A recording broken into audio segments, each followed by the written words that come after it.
Hai, Assalamualaikum. Saya Zul daripada Komponik and DIY Malaysia. Hari ini saya ada flexible solar panel daripada Banggood. Banggood hantar solar panel ni untuk saya test dan review solar panel ni. Tapi sebelum kita unboxing dan kita test solar panel ni, ada 2-3 benda yang saya rasa saya perlu highlight pada tuan-tuan semua. Dan benda ni memang sangat penting untuk tuan-tuan faham dengan jelas sebelum tuan-tuan tentukan sama ada nak beli ataupun tak solar panel ni. Okey, Banggood ni adalah platform online store daripada China dan setiap bulan Banggood akan contact untuk saya pilih barang yang saya nak test dan review. Biasanya saya akan pilih barang-barang yang berkaitan dengan solar dan juga gadget ataupun peralatan yang berkualiti saja. Masa tengah duk cari barang tu, saya terjumpa dengan solar panel ni dan saya tengok memang agak menarik sebab ini jenis yang fleksibel, dia tak ada frame dan lebih ringan lah. So kita boleh bend lebih kurang dalam 15 darjah. Kalau tengok pada kotak solar panel ni, dia punya brand iMAS Flexible Solar Panel, model SPP50, maximum power 50 watt. Tapi bila saya tengok betul-betul detail solar panel ni, saya tengok spek dia, saya tahu solar panel ni memang overrated. Maksudnya, performance solar panel ni memang tak seperti yang diiklankan berdasarkan saiz solar panel ni. Okey, sebagai contoh ni solar panel 100 watt. Yang ni 100 watt, yang ni pun 100 watt. Ni pula solar panel yang dia katakan 50 watt tadi. Kalau kita tengok perbandingan dari segi saiz solar panel yang 50 watt ni hanya 1/3 saja daripada solar panel yang 100 watt ni. Jadi memang mustahil panel ni boleh hasilkan 50 watt. Jadi masa tu saya memang dah cancel, saya tak nak pilih solar panel ni. Tapi bila difikirkan balik, saya dapat idea macam mana nak gunakan solar panel ni walaupun dia overrated, power tak sampai 50 watt, tapi saya rasa ada benda yang kita boleh buat dengan solar panel ni. Sebagai contoh, kita boleh gunakan solar panel ni untuk kita buat sistem USB charging dengan menggunakan solar panel ni. Lagi satu yang paling penting, harga solar panel ni memang sangat murah. Dan ditambah pula, Banggood ada tawarkan diskaun. Kalau tuan-tuan beli solar panel ni dengan menggunakan kupon kod, saya akan letakkan dekat video description nanti, tuan-tuan boleh beli solar panel ni dengan harga lebih kurang dalam RM100 saja. Dan RM100 tu memang murah untuk solar panel jenis yang fleksibel ni sebab kebiasaannya solar panel yang fleksibel ni harga dia agak mahal sikit berbanding dengan solar panel biasa yang ada frame macam yang ni. Okey, harga memang murah, ada diskaun, free shipping. Jadi saya rasa tak salah kalau kita cuba. Tapi untuk tuan-tuan, saya tak galakkan tuan-tuan beli dulu. Biar saya test, kemudian tuan-tuan boleh tentukan sama ada berbaloi atau tak tuan-tuan nak beli solar panel ni. Untuk output, kita ada dua jenis output. Yang pertama untuk sambungan DC jack, yang ni 19V. Lagi satu kita ada untuk sambungan USB Type A. Kalau tuan-tuan nak gunakan solar panel ni untuk set up sistem solar 12V, kita akan sambungkan bahagian output DC 19V ni kepada solar charge controller. Tapi saya tak rekomenkan tuan-tuan gunakan solar panel ni untuk buat sistem 12V. Dan saya akan gunakan solar panel ni hanya untuk cas peralatan USB. Jadi kita akan gunakan bahagian output untuk USB Type A ni. Selama ni untuk cas peralatan USB dengan menggunakan sistem kuasa solar, saya gunakan solar foldable charger ni. Yang ni Blitzwolf 28 watt solar charger dan dia ada dua output USB. Tapi malangnya sekarang ni Blitzwolf dah tak buat lagi solar panel ni. Yang ni memang dah lama saya guna. Kalau tak silap dekat 4 tahun lebih saya gunakan panel ni. Dan sampai sekarang pun dia punya output masih lagi sama, performance masih lagi sama. Dan plan saya adalah saya nak gunakan solar panel yang fleksibel ni untuk menggantikan yang foldable ni. Sebab yang ni sekarang memang dah tak ada keluar lagi dah. Ramai yang tanya dekat mana nak beli. Tapi sebab masalahnya Blitzwolf dah tak buat lagi solar panel ni. Dan sampai sekarang pun saya tak dapat lagi cari pengganti untuk solar panel ni. Jadi saya akan cuba, kita nak tengok sama ada solar panel yang fleksibel ni adakah standing dengan yang foldable ni.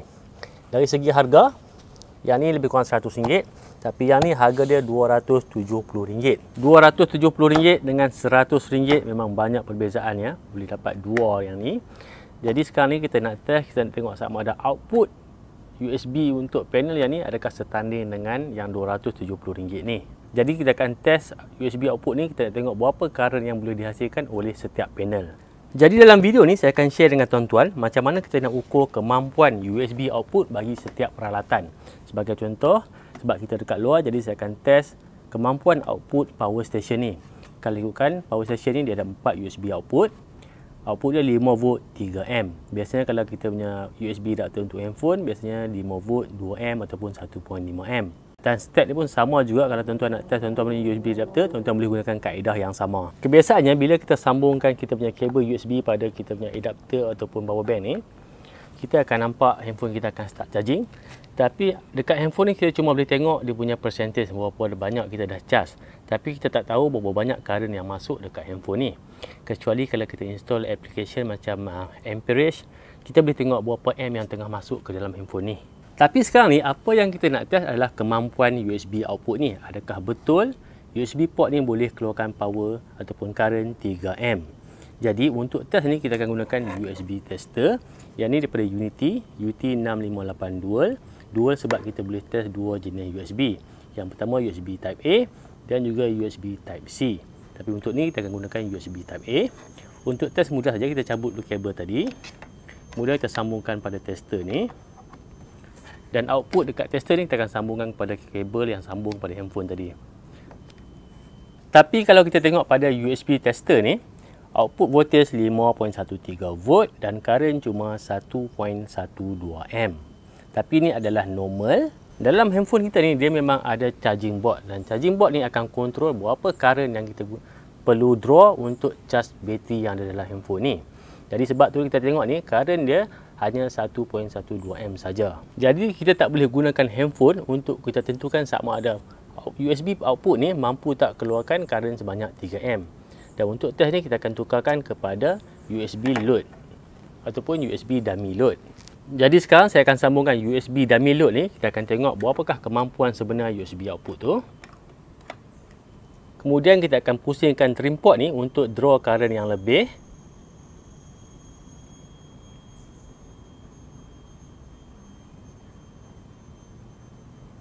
Sekarang 1.28A, 1.3. Kita pusing lagi. Kita nak tengok berapa sebenarnya kemampuan sebenar power station ni. Sekarang dah 2A. 2.17, kipas pun dah mula pusing sebab sekarang ni dekat bahagian ni dah mula panas.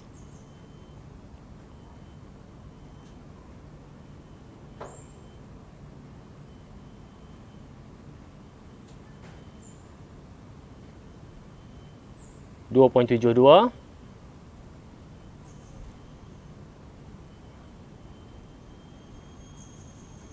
Dan sekarang 3A.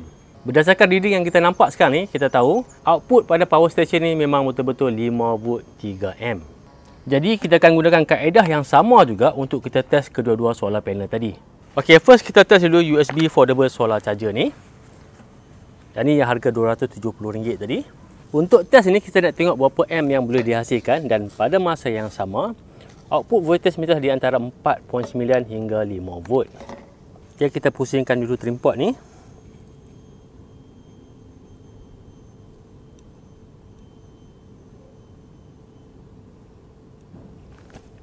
Sekarang kita dapat 0.52A. Kita naikkan lagi.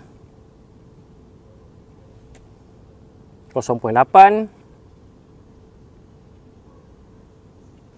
1A, masih lagi 5 volt.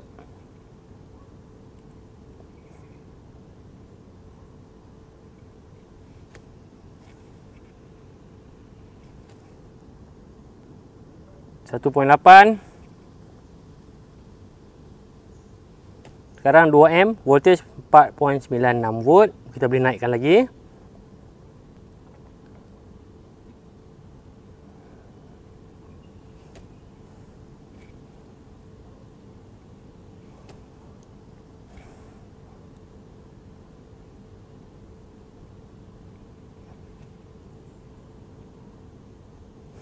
Okey, sekarang ni 4.9 volt, current 2.45A.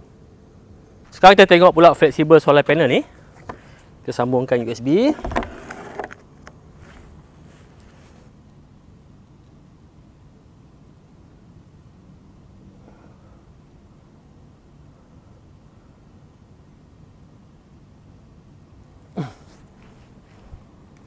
Okey, yang foldable tadi kita dapat 2.45A dan yang fleksibel ni kita dapat 1.76A. Jadi tak jauh sangat beza. Berdasarkan test tadi kita dapat output daripada flexible solar panel tadi adalah 1.76A. Jadi dengan 1.76A tu apa yang kita boleh charge? Sebagai contoh ni adalah power bank yang ni 10,000 mAh. Okey, sekarang ni power bank ni memang bateri memang dah flat, memang tak ada charge langsung. Jadi bila tersambungkan kepada charger, dia akan draw current yang sebanyak mungkin, setinggi mungkin dia akan draw sebab dia dalam fasa absorption. Jadi saya akan sambungkan. Kalau kita tengok ni, power bank ni sekarang dia tengah draw 1.54A. Jadi kita boleh gunakan solar panel yang fleksibel ni untuk charge power bank ni sampai penuh. Power bank ni cuma draw 1.54 am dan kita punya solar panel ni mampu hasilkan 1.76 am. Jadi tak ada masalah, kita boleh gunakan kita punya solar panel ni untuk cas power bank ni sama macam kita cas pada power station ataupun pada USB adapter. Jadi walaupun panel ni overrated, ikutkan spek dia kata 50 watt tapi tak sampai 50 watt, tapi tak ada masalah, bagi saya masih lagi berbaloi kalau tuan-tuan beli solar panel ni. Terutama untuk kita gunakan mengecas peralatan USB, power bank, handphone dan sebagainya. Sampai setakat ini saja untuk video kali ini. Kalau tuan-tuan berminat nak beli solar panel ni, boleh tengok link dekat video description. Sampai jumpa lagi. Assalamualaikum.